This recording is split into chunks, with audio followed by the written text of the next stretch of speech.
नमस्कार। Indian news से मैं विजय राजोपाध्याय।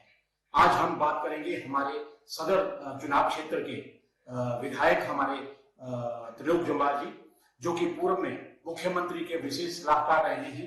जानते हैं इनसे लोकसभा चुनाव के लिए क्या तैयारी है। जी त्रिलोक जी, इंडियन न्यूज में आपका बहुत बहुत स्वागत।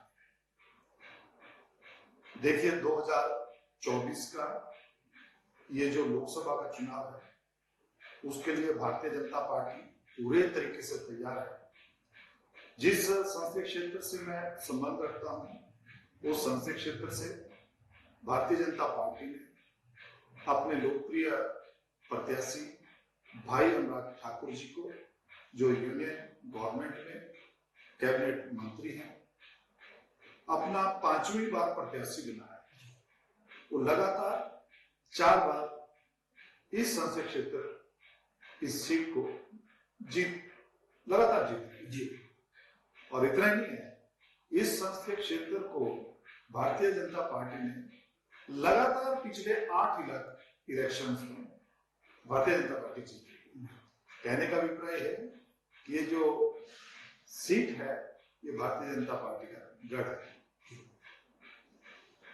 ये प्रधानमंत्री नरेंद्र मोदी आज के समय में हर अपनी जो चुनाव क्षेत्र की जितनी भी जनता को जो संबोधित कर रहे हैं या उनके बड़े बड़े जो भाषण हो रहे हैं वो 400 पार का उनसे एक विशेष प्रारंभ है। तो प्रदेश से उस योगदान में कितनी आहुति है? देखिए, इसमें जो माननीय प्रधानमंत्री जी ने नारा दिया है, भारतीय जनता पार्टी ने नारा दिया है आपकी बात 400 पार जी, उसमें हिमाचल प्रदेश का 4 सीटें हैं। चारों की चारों भारतीय जनता पार्टी की झोली में आएंगी। उन्हें नरेंद्र मोदी जी देश के यशस्वी प्रधानमंत्री बनेंगे जी। तो उसके लिए विशेष तैयारियां जो आप इस समय यहाँ चलाए हुए, क्या क्या उसमें आपका अहम रोल बिलासपुर की ओर से, या ये बताएं समझाएंगे हमारी जनता को कि पूरे प्रदेश में इस समय क्या क्या विशेष तैयारियां चली? देखिए, जहां भारतवर्ष में 2014 से पहले जब चुनाव हुए और 2014 के बाद के चुनाव, जब विश्लेषण किया, आकलन किया और उनको गहराई से समझा, तो पहली बार देश में ऐसा हुआ कि एक भी भ्रष्टाचार का केस पिछले 10 वर्षों में नहीं हुआ। ये बहुत बड़ी एक उपलब्धि है। आप याद कीजिए कि 2004 से पहले आप गूगल पे सारे न्यूज़पेपर को सर्च करेंगे, एक भी पेपर को आप सर्च करेंगे तो आप उसमें पाएंगे इतने लाख करोड़ का घोटाला। डेली प्रत्येक न्यूज़पेपर की फ्रंट लाइन ये होती थी कि आज भारत में 2 लाख करोड़ का घोटाला हुआ, आज भारत में कोयले में घोटाला हो गया, राफेल जैसे लड़ाकू विमान खरीदने में घोटाला हो गया, खदानों में घोटाला हो गया, जो हमारा स्पेक्ट्रम है 2G 3G उसमें घोटाला। अर्थात कांग्रेस पार्टी में कोई भी, चाहे ब्रह्मांड है नभ में, उसमें भी घोटाला करने में कसर नहीं छोड़ी, जमीन पर कोई घोटाला करने में कसर नहीं छोड़ी, जमीन के अंदर खदान के माध्यम से घोटाला करने में कसर नहीं छोड़ी। तो कांग्रेस पार्टी भ्रष्टाचार की जननी थी, है, ये देश की जनता ने माना। यही कारण हुआ 2014 में जब श्रद्धेय नरेंद्र मोदी जी देश के प्रधानमंत्री बने, एकाएक सारे भ्रष्टाचार एक ही झटके में बंद हो। और 10 साल हो गए। आप एक भ्रष्टाचार पत्रकार हैं, उच्च कोटि के पत्रकार हैं, एक घोटाला बता दें, बड़े लेवल का घोटाला कोई हुआ हो, केंद्र सरकार में कोई बड़ा घोटाला हुआ, आखिर क्यों? और जब घोटाले नहीं हुए और हमारी अर्थव्यवस्था दुनिया में 10वें नंबर की, हम 10वें से 5वें पे आए। एक तरफ घोटाले नहीं हुए तो हमारी अर्थव्यवस्था सुदृढ़ हुई बहुत, क्योंकि एक पायदान ऊपर चढ़ना बहुत बड़ी बात होती है। हम तो 5 पायदान ऊपर चढ़े।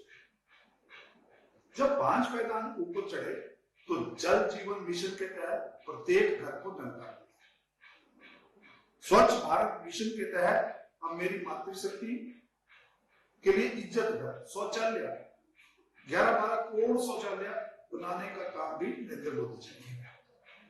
घर नरेंद्र मोदी जी ने प्रधानमंत्री आवास योजना, उज्ज्वला योजना के तहत करोड़ों बहनों को फ्री में गैस कनेक्शन, जिससे उनकी आंखें भी खराब होने से बच गई, उनको जो लंग्स की दिक्कत होती थी वो भी बच गई, और जो मेरी बहनें माताएं जो लकड़ी इकट्ठा करने के लिए बरसात में बाकी टाइम में काम लगाती थी, काम में लगी रहती थी, इकट्ठा करना तभी घर का चूल्हा जलेगा, उन सारी चीजों से मुक्ति मिल गई और मेरी भारत की नारी अपने आप सशक्त हो गई। ये छोटा काम नहीं है। और इतना ही नहीं, श्रद्धेय प्रधानमंत्री जी, आप स्मरण कीजिए, देश के 50 करोड़ लोगों के लिए आयुष्मान भारत जैसा एक इतना बड़ा अभियान चला, जिसके तहत अगर किसी परिवार के 4 सदस्य 5 सदस्य हैं, उसमें से एक भी व्यक्ति बीमार हो जाए तो श्रद्धेय नरेंद्र मोदी जी, देश के यशस्वी प्रधानमंत्री, इनको 5 लाख रुपए उनके जो खर्च होगा उसको मोदी जी देंगे। मैं इन शब्दों में कहना चाहूंगा। और ये योजना कब बनी? जब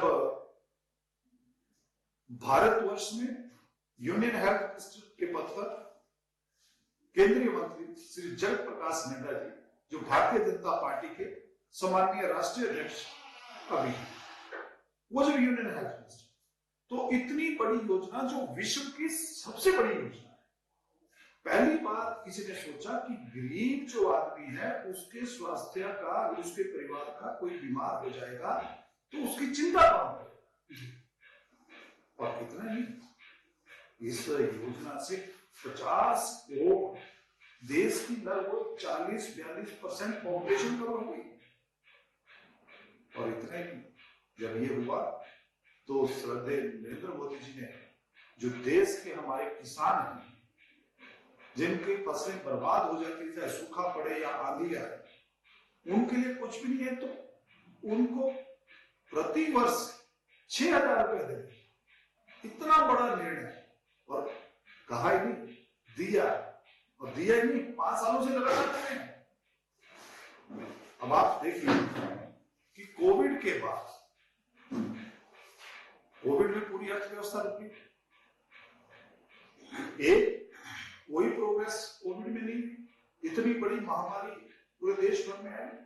कोविड में श्रद्धेय प्रधानमंत्री जी ने एक तय किया कि देश में जो गरीब लोग हैं, गरीब परिवार हैं, उन गरीब परिवारों को फ्री में राशन दिया जाए। लगभग 2020 से आज हम 2024 में लगभग पिछले 4 वर्षों से फ्री में राशन मिल रहा है, और मोदी जी ने गारंटी दी है कि अगले 5 साल में फ्री में राशन देंगे। कोविड काल का जो गैप पड़ा है उसको देश की जनता पे किसी प्रकार का बोझ ना पड़े।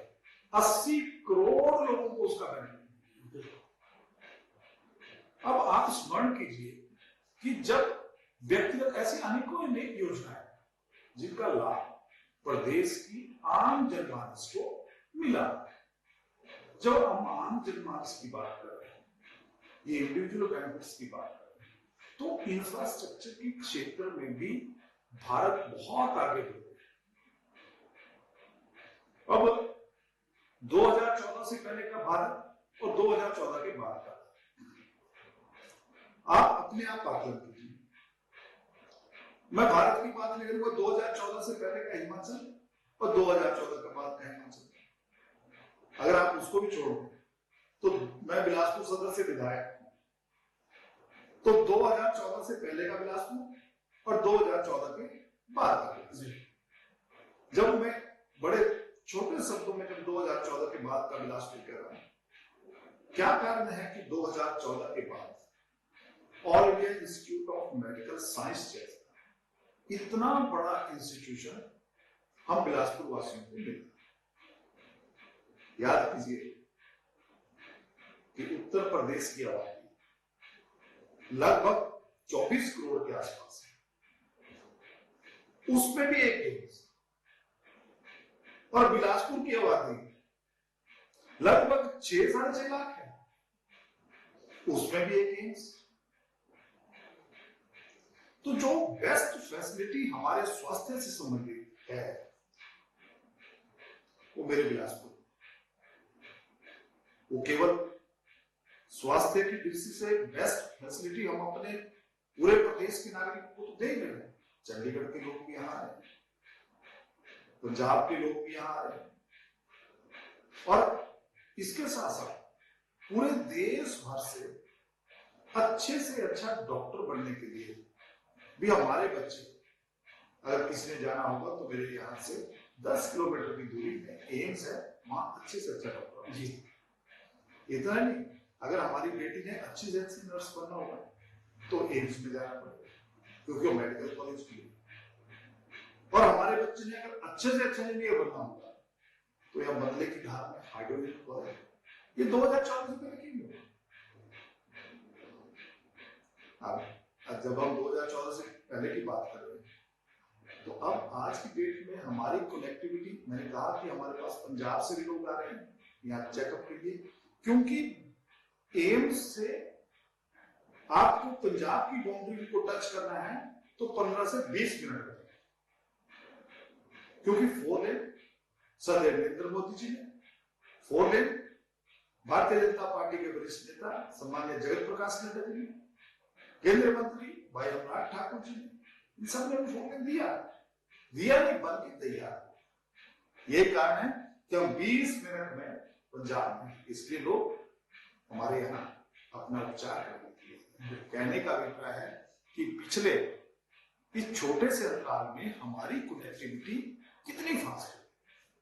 बिलासपुर, अगर इसको आप सी का कांग्रेस और सी से करप्शन और क से कांग्रेस और क से करप्शन, तो कांग्रेस कहेंगे तो करप्शन ध्यान में आएगा, करप्शन कहेंगे तो कांग्रेस ध्यान में आएगा। और अगर आप आज भारतीय जनता पार्टी कहेंगे तो बी से भारत, भारतीय जनता पार्टी मतलब विकास और चहुं दिशाओं। आज जब हम चुनावी बेला पे खड़े हैं तो लोगों के ध्यान में सारे विषय अपने आ रहे हैं और कांग्रेस बिल्कुल हताशा में, उनको कैंडिडेट नहीं मिल, और उनके पास कैंडिडेट ही नहीं है। रूलिंग सरकार है स्टेट में, उनकी रूलिंग सरकार के 1 साल में 6 एमएलए कांग्रेस को छोड़ के भाग गए। ऐसा कभी होता है कि 1-1.5 साल में आप सबको भाग? वर्तमान सरकार ने सत्ता में आने से कितने वादे किए? 10 प्रकार की प्रदेश की जनता को गारंटियां दी, और हैरानी तो तब होगी विजय जी जब मैं चुनाव लड़ रहा था और चुनाव के आगे आगे हमारे कुछ कांग्रेस के मित्र भी दिखाई देते थे, तो कांग्रेस के मित्र जो फार्म भरा रहे थे कि प्रत्येक महिला को 1500 रुपए कैबिनेट की पहली बैठक में दिया जाएगा, 18 साल से लेकर 60 साल तक की प्रत्येक माता बहन को 1500 रुपए देंगे। और अगर एक परिवार में एक बहन होगी तो 1500 मिलेगा। बड़ी काउंटिंग करते थे, 2 होंगी तो 3000, 3 होंगी तो 4500, 4 होंगी तो 6000, 5 होंगी तो 7500। कैबिनेट की पहली बैठक 1 जनवरी 2023 से तो सबको मिलना शुरू। क्या एक भी माता बहन को आगे से नहीं दे पाए। जब हम अपनी कंपेनिंग में जाते थे तो आगे आगे लोग चले होते थे और काफी फार्म हमें जगह जगह मिलते थे, और उस फार्म पे लिखा होता था कि 1500 रुपए देंगे, और लेकिन जैसा हमारे करेंसी नोट पे लिखा होता है कि मैं धारक को इसे अदा करने का वचन देता हूं। एक कांग्रेस पार्टी ने करेंसी की लैंग्वेज भी चुना दी, प्रदेश की महिलाओं को बेवकूफ बनाने। प्रदेश की महिलाओं को तो कहा, साथ में कहा कि आप तो गांव में रहते हैं, आप पशु पालिए, गाय पालिए, भैंस पालिए। अगर आपने पाल रखी है तो भैंस का दूध 100 रुपए लीटर 1 जनवरी 2023 से लेंगे और गाय का 90 रुपए में लेंगे। मेरी मातृशक्ति को भी अच्छा लगा और कहा पहले कैबिनेट की बैठक में हो जाएगा। तब भी इनका मन नहीं भरा क्योंकि गांव में हमारी माताएं बहनें बड़ी भोली वाली होती हैं, तब भी मन नहीं भरा। तो उन्होंने कहा कि गाय जो गोबर देगी, भैंस जो गोबर देगी, हम 1 जनवरी 2023 से 2 रुपए केजी गोबर भी ले जाएंगे। कांग्रेस पार्टी झूठ के सहारे इनकी सारी राजनीति, इन्होंने युवाओं को कहा, मातृशक्ति को तो छा गई, युवाओं को कहा कि कैबिनेट की पहली बैठक में 1 लाख सरकारी नौकरियां निकालेंगे। मैंने विधानसभा पूछा क्या हुआ 1 लाख सरकारी नौकरी, तो कोई जवाब नहीं।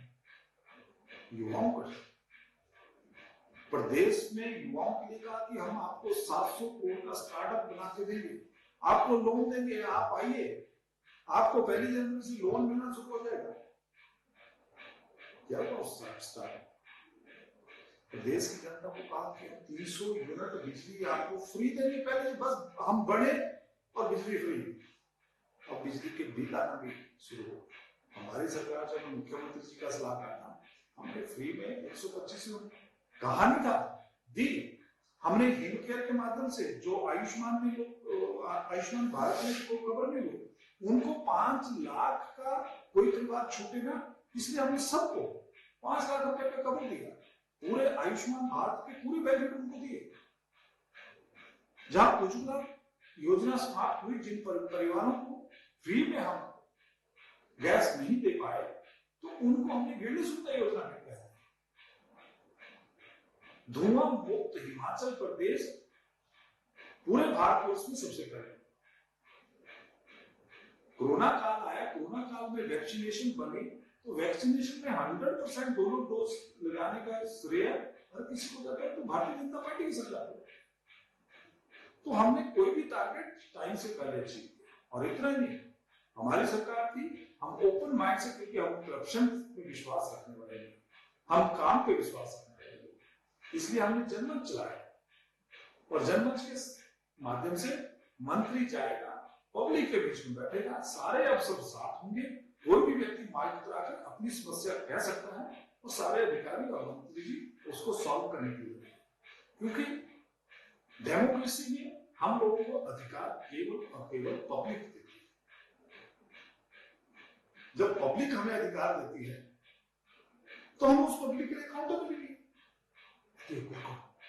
तो हम जनमंच के माध्यम से पब्लिक के बीच में जाते थे, जो पब्लिक की ग्रीवेंसेस है वो एड्रेस हो, वो हमारा उद्देश्य है। तो ऐसे अनेक कार्य भारतीय जनता पार्टी की पिछली सरकार ने किए हैं, वर्तमान केंद्र सरकार ने कितने काम किए हैं। और मैंने आपको गिनाया कि Kol dam, ACC cement factory, plus hydrogen college, all India institute of medical science, 4 lane railway, सब किसने किया? केवल भारतीय जनता पार्टी की सरकार ने किया। कांग्रेस एक चीज बता दे जो इन्होंने बिलासपुर सदर में इतना बड़ा एक इंस्टीट्यूट लेके आया, एक। क्यों? कहते हैं कि अब तो सबसे पुराना राजनीतिक दल है, हमने सबसे ज्यादा राज प्रदेश में किया है। तो क्या हुआ उससे? एक तो कुछ इंस्टीट्यूशन खोल गए। पिछले 1.25 महीने में आपको तो पत्रकारिता में आपको महारत है। कितनी बार मुख्यमंत्री हिमाचल में बिलासपुर आए और क्या देखे गए? तो जिन मुख्यमंत्री जी के लिए बिलासपुर में पहुंचने का टाइम नहीं है, बिलासपुर में तो फाउंडेशन करने का टाइम नहीं, क्योंकि इनके पास कोई रिसोर्स नहीं है, इनके पास कोई मैनेजमेंट नहीं है। यही कारण है जब ये सत्ता में आए 10 प्रकार की गारंटियां दी थी, 1000 इंस्टीट्यूशन इन्होंने हिमाचल प्रदेश में बंद किए, और जिससे मेरा बिलासपुर सदर भी अछूता है। तो जो सरकार आकर जो इंस्टीट्यूशन पिछले 1 साल से चल रहे थे, जैसे लोग की मेरी उपस्थिति 1 साल से चल रही थी, एक नायब तहसीलदार रिटायर हो गया, दूसरा नायब तहसीलदार वहां बैठा है, 1 साल से काम कर रहे हैं। आपने बोला ताला लगा दो, कल से बंद। आईपीएच का सब डिवीजन उठेगा। लोगों को आजकल गर्मी है, पानी की हाहाकार होती है, तो वहां सब डिवीजन खोला कि वहां छोटे एरिया को मैनेज करने के लिए ठीक है, सब वहां बैठे चल रहा था, अच्छा काम चल रहा है, आपने उसको बंद कर दिया। मैंने एसीसी सीमेंट फैक्ट्री का जिक्र किया, वहां हमारी इतनी बड़ी सीमेंट फैक्ट्री, हेल्थ की कोई फैसिलिटी नहीं, एक पीएससी वहां खोल दी, इतनी लोगों की सुविधा के लिए, कोई एक्सीडेंट हो जाए नेशनल हाईवे आपने वो भी बंद कर दिया। आपने जबलाना में मेरा सब सेंटर है तो बंद कर दिया। इतना छोड़ो, जहां हम सिटी में बैठे हैं, पिछले 41 वर्षों से यहाँ एचपीएससीबी का, बिजली बोर्ड का मेंटेनेंस का सब कुछ चल रहा है, आपने वो भी बंद कर दिया। आपने एग्रीकल्चर के जितने एक्सटेंशन काउंटर थे, हॉर्टिकल्चर के एक्सटेंशन काउंटर थे, आपने सारे बंद कर दिए। आपने 10-12 मेरे स्कूल बंद कर दिए। आप करना क्या चाहते? खोला कुछ नहीं, आए आप यहाँ और आपदा में आए, आपदा का बहाना लिया, और आपदा में हमने 1782 करोड़, मैं मुख्यमंत्री जी का सलाह कर रहा हूं, 1782 करोड़ रुपए हमने सेंट्रल गवर्नमेंट ने दिया। जब 1782 करोड़ रुपए हमने सेंट्रल गवर्नमेंट ने दिया, आपने उसका किया, आप तो हिसाब दे नहीं पाए। आप केवल सेंटर को गालियां निकालने का था। आप कह रहे हैं कि हमने ऐसी पॉलिसी बनाई कि जिसका कोई विकल्प नहीं। इनके लोगों ने आपदा में हिस्सा लिया, इनके लोगों ने आपदा में भरपूर करप्शन की, जिसके कई जीते जाते उदाहरण है। जिन लोगों के घर चले गए, ऐसे कई केस हैं जिनको उनको मुआवजा नहीं मिला, और जिन लोगों के घरों में केवल दरारें आई, उनको मुआवजा आपने डबल दिला दिया। मैंने जब 2-3 केस विधानसभा में पॉइंट आउट किए, तो उनका पैसा वापिस हो गया। आप कहना कैसे? आप तक गरीब अमीर पार्टी देख के नहीं आ रहा, और जो आपदा में नीडी है उनको बेनिफिट मिलना चाहिए, अब तो पार्टी है। तो आपने ये वर्तमान प्रदेश सरकार ने करप्शन की सारी सीमाएं इस आपदा में भी पार कर। मैं तो विधानसभा में कहा, और मैंने भी मेरे साथ कही है, मैं देश में कि ये जो हमारा आईपीएच है और ये जो हमारा पीडब्ल्यूडी डिपार्टमेंट, मैंने विधानसभा में ठोक के कहा था कि मेरे बिलासपुर सदर में इनको केवल ठेकेदार चला रहे हैं। बिजली बोर्ड पिछले 1 साल में एक भी टेंडर, प्रदेश सरकार को कोई बात कहें तो रोने का बहाना करते कि हमारे पास है कुछ। अब आपको याद हो कि भजवानी पुल है, भजवानी पुल के लिए 104 करोड़ रुपए पिछले 2.25 साल से हमारे अकाउंट में जमा है, प्रदेश सरकार के अकाउंट में जमा है।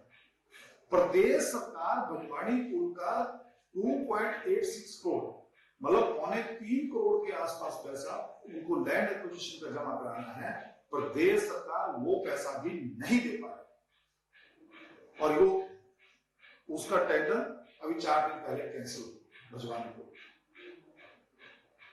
हमारा रेलवे मैंने कहा कि यहाँ धक्का-धक्का काम बिलासपुर में चल रहा है, लेकिन नोव टनल के आगे जो लैंड अक्वायर करने की प्रदेश सरकार की जिम्मेवारी थी, प्रदेश सरकार उसको भी अक्वायर नहीं कर रही।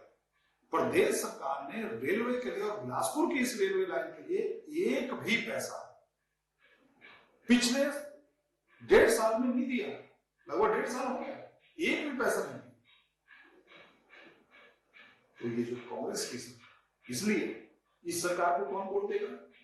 क्यों वोट देंगे? इसलिए भारतीय जनता पार्टी इन सारे विषयों को लेकर पब्लिक के बीच में है, और पब्लिक इन सारे विषयों को जानती है, अच्छे जानती है। आजकल सोशल मीडिया इतना फास्ट है, आपका न्यूज एजेंसीज इतनी फास्ट है, 1-1 मिनट की जानकारी 1-1 व्यक्ति के मोबाइल पे होती है, और वो सब समझते हैं। इससे सब लोग देश की प्रोग्रेस के लिए, देश विकसित भारत बने, देश दुनिया में नंबर 1 बने, देश दुनिया में सबसे शक्तिशाली राष्ट्र बने, जैसे हमारे प्रधानमंत्री जी पिछली 5-6 बार की रेटिंग में दुनिया के सबसे पावरफुल प्रधानमंत्री।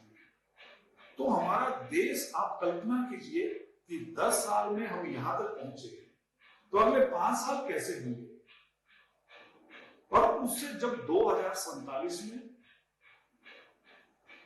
हम अपने आजादी का 100वां वर्ष मना रहे होंगे तो भारत का स्वरूप क्या है? अब कल्पना कीजिए, अगर 10 सालों में हमारी अर्थव्यवस्था 10वें नंबर से 5वें पे आ गई, तो अगर अगले 5 सालों में आप तो ट्रैक पे गाड़ी आ गई, अगले हमने कहा है कि प्रधानमंत्री ने कहा कि तीसरे नंबर पे हो, तो कितने बड़े संसाधन, कितने बड़े रिसोर्सेज की मोबिलाइजेशन इस तरह।